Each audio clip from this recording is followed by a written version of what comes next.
My name is Amanda Cole, and I'm 38 years old. I flew 8 hours to be here today, holding a gift I had spent weeks preparing, hoping maybe, just maybe, this anniversary would be different.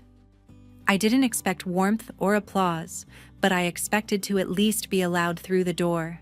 Instead, the moment I stepped onto the front steps, everything I'd tried to rebuild collapsed in one breath. My sister looked me straight in the eye, her expression carved out of ice, and told me I wasn't family anymore. No hesitation, no shame. Just a clean cut meant to slice through every attempt I'd ever made to stay connected. And behind her, the two people who raised me stood in perfect silence, not even blinking, as if her words were simply true.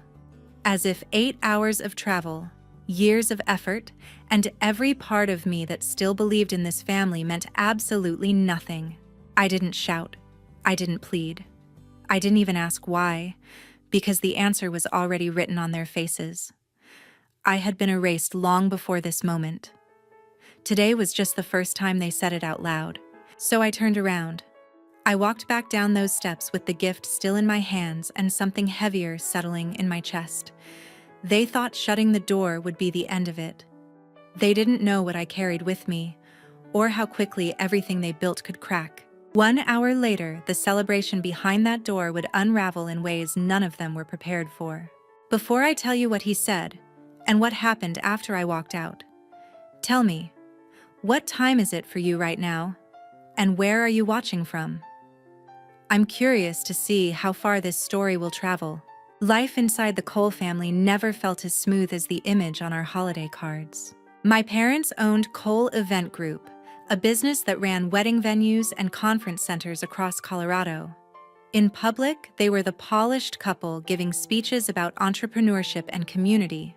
At home, the unwritten rule was simple: the closer you were to the business, the more you mattered. My older sister lived in that center circle. She tagged along to site visits, listened in on calls with vendors, and talked about the brand as if it were a person. I brought home strong report cards and kept the house running, yet faded into the background whenever the company came up. Teachers and counselors said I had a talent for numbers and should consider accounting or finance.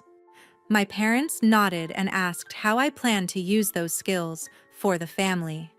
Every strength I had was measured by how well it could be folded into Cole Event Group. When I asked about doing something on my own, the answer stayed the same. Real success meant feeding the business that carried our name.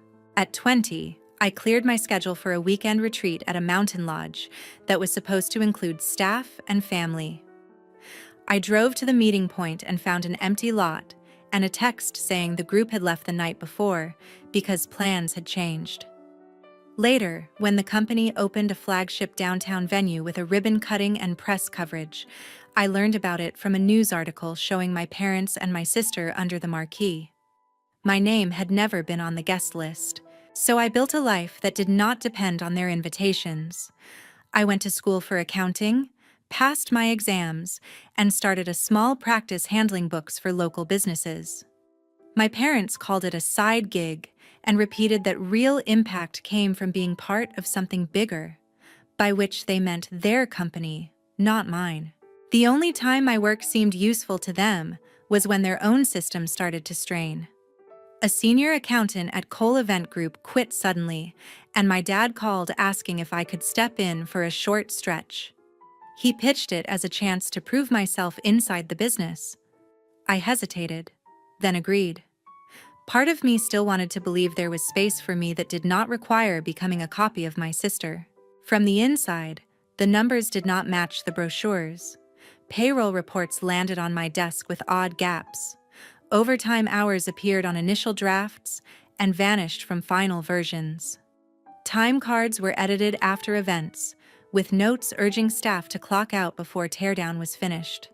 When I asked about the adjustments, I was told it was industry standard, and that I was turning routine corrections into something bigger than they were. Then I reviewed the relief grants the company had received during the pandemic and the unstable years that followed. On paper, the funds were labeled as support for keeping staff employed and covering essential costs. In the ledger, transfers peeled off into side accounts that paid for cosmetic renovations, executive travel, and perks that never appeared on documentation tied to the grants. I brought a summary of what I had found to a management meeting. The explanation I got was polished: timing issues, internal reallocations, nothing improper. But the room went still in a way I could not ignore. After that, conversations shifted when I entered an office. Emails that once asked for my input started arriving without my name on them. I was still introduced as family helping out, yet I could feel the distance widening with every polite smile. That was when I began quietly saving copies of the documents I handled. Payroll summaries, internal memos, grant reports, anything that showed how money and hours really moved. I told myself it was a precaution, something any careful accountant would do if they sensed trouble. Eventually, the temporary assignment ended with brief thanks and a note about restructuring the finance team. I went back to my cramped office, to clients who appreciated hard questions, and treated the whole experience as another reminder of how far I stood from the center of the coal world. A few days after returning to my routine, the invitation arrived: formal lettering, embossed edges, and a tone so polished it felt more like a press release than a message from my own parents.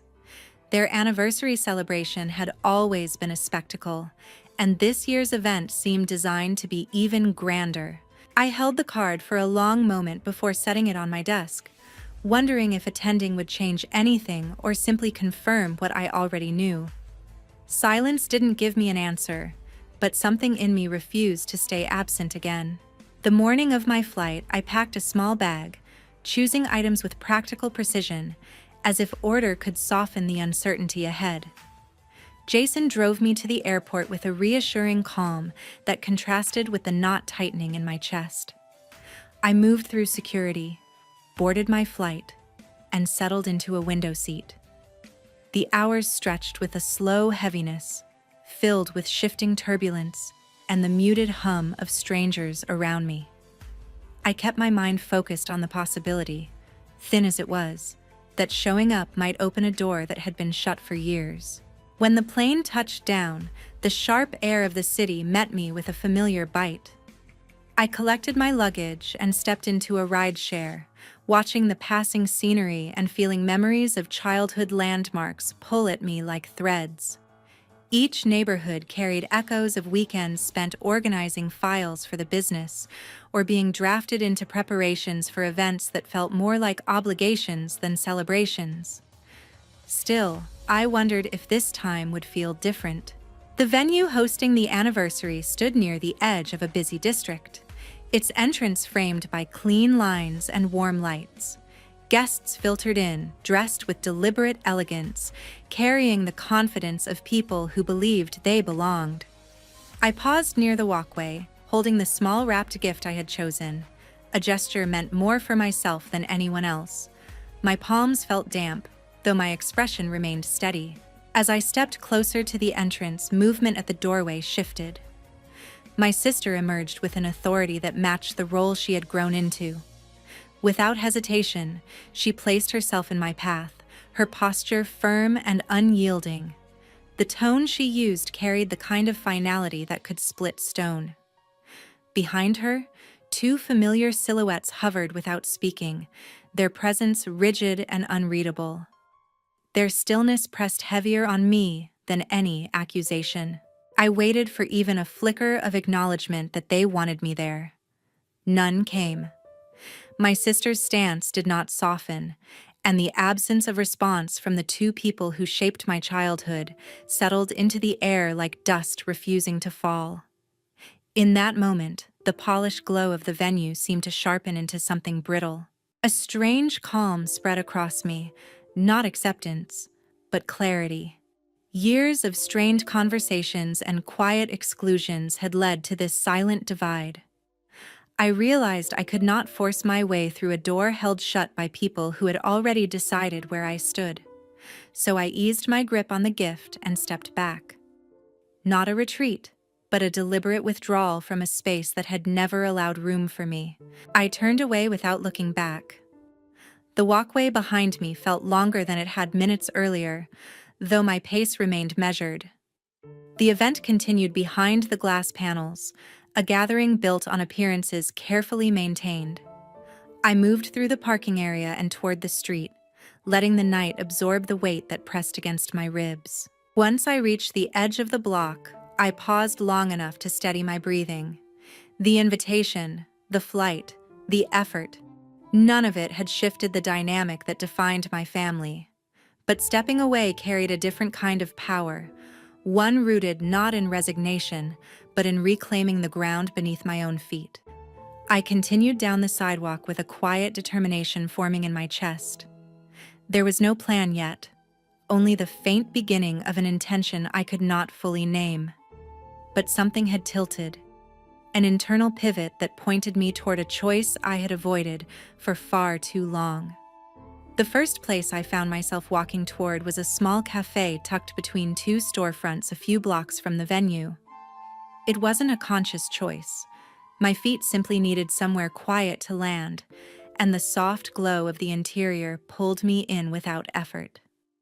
I chose a corner table, set my bag down, and wrapped my hands around a cup that cooled faster than I drank it.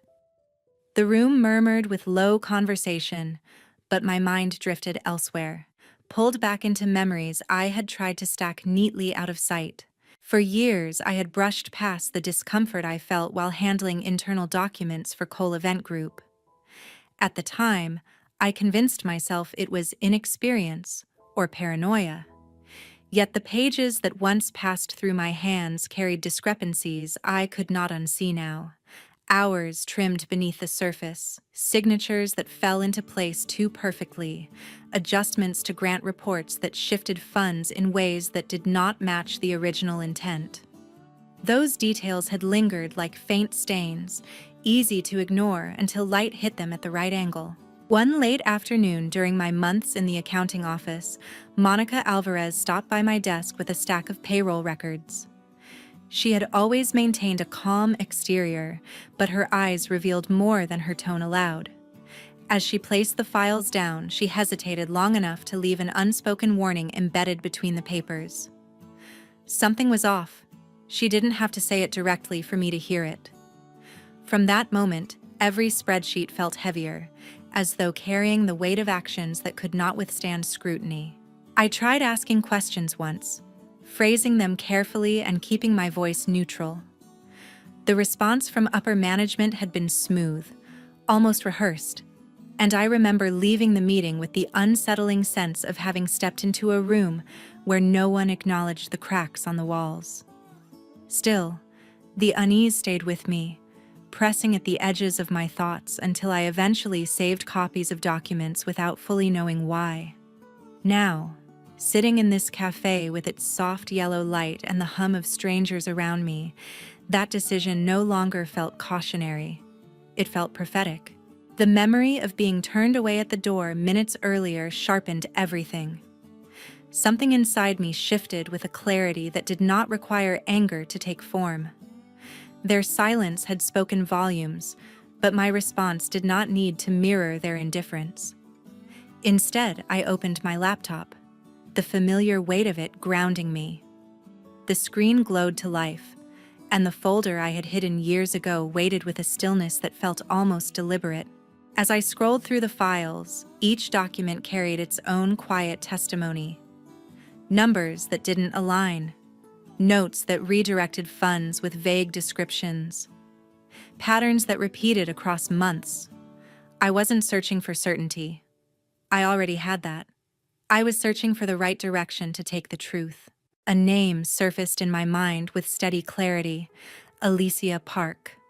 I remembered reading one of her investigative pieces months earlier, a well-documented report that unraveled a local company's misuse of relief funding. Her work had been concise, thorough, and free from sensationalism. She focused on facts, not spectacle, and something about that steadiness made her the only person I felt I could trust with what I carried. I drafted a message without embellishment, attaching documents as evidence instead of explanations. My fingers hovered for a beat before pressing send, and when the message disappeared from my screen, a quiet shift settled in my chest. Not triumph, not fear. Just the acceptance that a line had been crossed and could not be uncrossed. Minutes later, a notification appeared. Alicia had responded with a single request for a brief call. I stepped outside, the cold air cutting through the haze that had wrapped around me. During the call, her voice held a measured calm, the kind of steadiness that comes from years of navigating delicate terrain. She asked only what she needed to confirm authenticity and said nothing unnecessary. When she finished reviewing the files, her tone changed. Not shocked, but purposeful. She told me the information was significant, that the patterns were unmistakable, and that she would begin verifying details immediately. When the call ended, I stood still for a moment as the streetlights flickered along the sidewalk. My breath left me in a slow exhale, the decision settling deeper into place. Whatever happened next would unfold beyond the walls of this cafe, beyond my family's reach, and beyond the version of myself that once believed silence was safer than truth. Back at the venue, the celebration had settled into its usual rhythm of polished introductions and curated charm. What happened next didn't unfold all at once. It rippled, small at first, then unmistakable. It began when a guest near the bar lowered his phone with a furrowed brow, glancing around as if verifying the room against something he had just read. Another guest's screen lit up seconds later, followed by the soft chiming of notifications spreading through the hall like an invisible signal. Conversations paused mid-sentence, laughter thinned, replaced by curious murmurs that grew sharper with every passing moment. The article Alicia had published moved quickly, its headline direct, and its evidence impossible to dismiss. Screens displayed excerpts that traced financial inconsistencies, payroll irregularities, and grant allocations veering far outside permissible boundaries. The pristine glow of the venue lights suddenly seemed to expose more than they softened. I could picture how it unfolded without being there. Guests who had spent years attending Cole events now exchanged looks that carried more caution than admiration. Some held their phones close to their chests, as if the words displayed were too heavy to let others see. Others showed the article openly, pointing to sections that described patterns and dates, with the precision only confirmed documents could provide. As the murmur thickened, attention shifted toward the front of the hall where the hosts stood unaware of the shift beneath them. A guest approached with a rigid posture, showing his screen with a seriousness usually reserved for emergencies. More guests followed, each approaching with a question that carried a sharper edge than the last. The change in atmosphere was undeniable, a social tide turning without hesitation. Within minutes, a cluster of attendees formed around the central table. Some demanded clarification, others simply observed with guarded expressions, their trust wavering. Partnerships built over years of careful networking now felt precarious. Even without raised voices, the sense of pressure must have been unmistakable, a heaviness that pressed against the carefully curated celebration. A few guests stepped aside to make calls, keeping their tone low but their urgency evident. The staff, trained to maintain composure, exchanged glances that revealed cracks in their steadiness. Whispers moved through the room with growing certainty. The allegations were detailed, the documents real, and the situation no longer contained. Then, a new presence entered. The unmistakable figure of a representative from the State Labor Department, identifiable by the badge clipped neatly to a coat. Their arrival shifted the energy sharply. Staff paused their tasks, guests instinctively parted, and several members of the management team moved forward with uneasy smiles. Questions were asked quietly but firmly, and requests for documentation were delivered with the kind of precision that left no space for negotiation. The representative's focus soon turned toward the operations area of the venue. Doors were opened, records retrieved, and a few staff members were led aside for private conversations. While nothing dramatic occurred outwardly, the sense of unraveling was immediate. The event was no longer a celebration, it had become an examination. Guests who had once praised the Cole family's professionalism now stepped back from the unfolding scene. Some collected their coats early, choosing to leave without offering farewells. Others lingered long enough to witness the tension settling into the air, marked by stiff postures and fractured attempts to maintain normalcy. Every movement carried the weight of uncertainty. In another corner, a vendor reviewed the article on a tablet, shaking their head slowly before packing up portions of their setup. A planner quietly instructed her team to pause certain activities, her demeanor shifting from festive to procedural. Even the background music, once lively, seemed out of place, too bright for a room that had turned brittle. As the investigation team continued their work, several guests recorded short videos, not with sensational intent, but as documentation of a moment they knew would impact more than the evening's festivities. The Cole name had always been associated with stability and glamour. Now, both were slipping beneath the surface of accusations supported by digital ink. Nothing loud needed to happen for the event to fracture. The silence alone carried enough force. The polished exterior of the celebration no longer held, replaced by the unmistakable realization that the truth had entered the room long before anyone was prepared to face it. Morning light filtered through the blinds with a muted calm that felt out of place after the previous night. I moved through my apartment with slow, deliberate motions, making coffee not for comfort, but for the clarity that came with the familiar routine. The news cycle had already accelerated. Headlines multiplied across the screen of my phone, each article expanding on the story Alicia had published. Analysts weighed in with sharp assessments, while community members reacted with disbelief or resignation. It was strange to witness the unraveling of a legacy from the quiet of my kitchen, yet I felt no impulse to turn away. As I scrolled, a knock sounded at the door, firm, measured, and unmistakably intentional. My heartbeat steadied rather than quickened. I crossed the living room and opened the door to find three familiar figures arranged in a line, their expressions shaped by a mixture of exhaustion and restrained urgency. Gregory stood slightly forward, his posture rigid. Margaret hovered beside him with careful composure. Brooke remained a step behind, her jaw set in a tight line that revealed everything she refused to say. I stepped aside just enough for them to enter without inviting comfort. They moved into the living room with an unease that clung to the air, choosing spots that kept them close together. Their presence carried the tension of people trying to hold on to something slipping too fast for their grasp. No one spoke at first. Gregory's gaze traced the room, as though searching for a detail that might soften the moment. When he finally looked at me, his eyes held a quiet strain. Margaret folded her hands, steadying herself before releasing a slow breath. Brooke remained motionless, her stare fixed with an intensity that suggested she was weighing every possible outcome.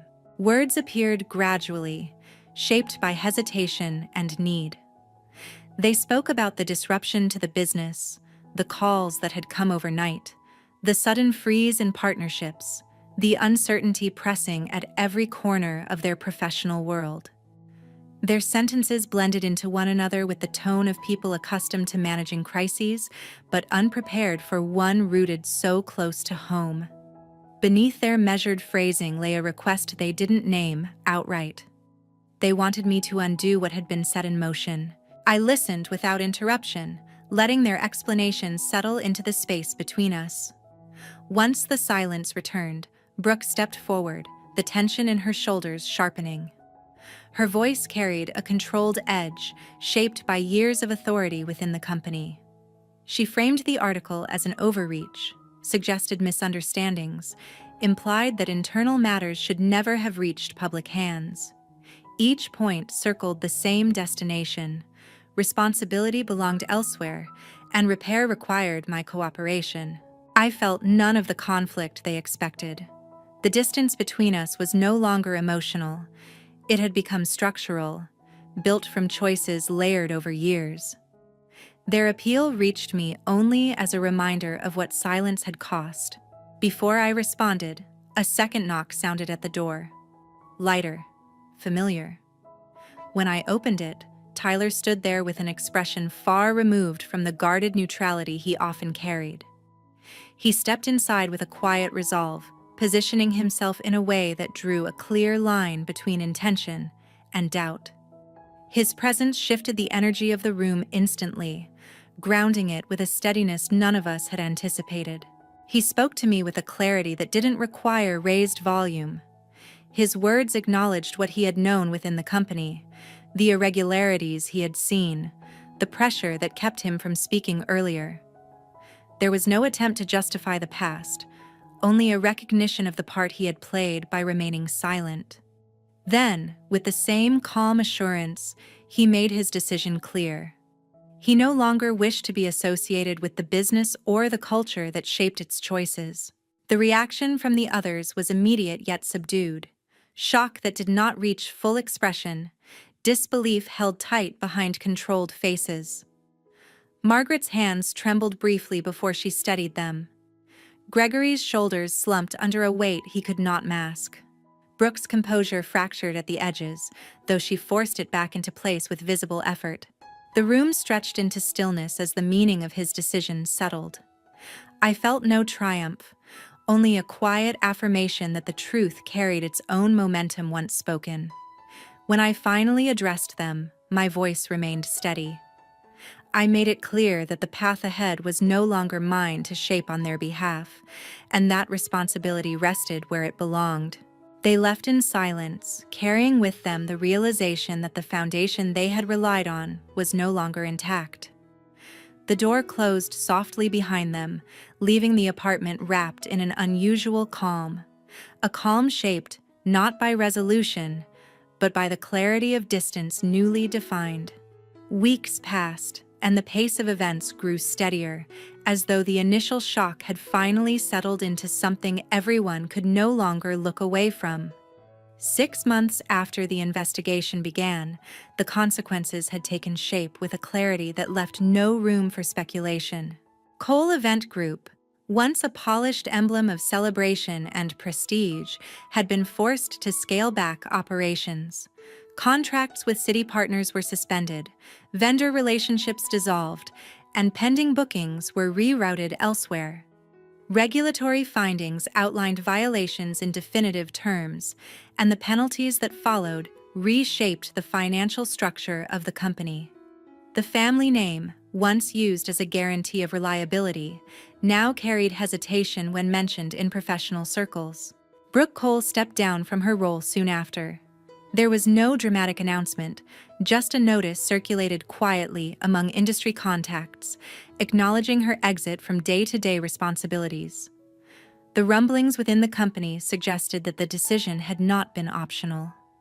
The demands of leadership had collided with the realities exposed by the investigation, leaving little room for the authority she once held.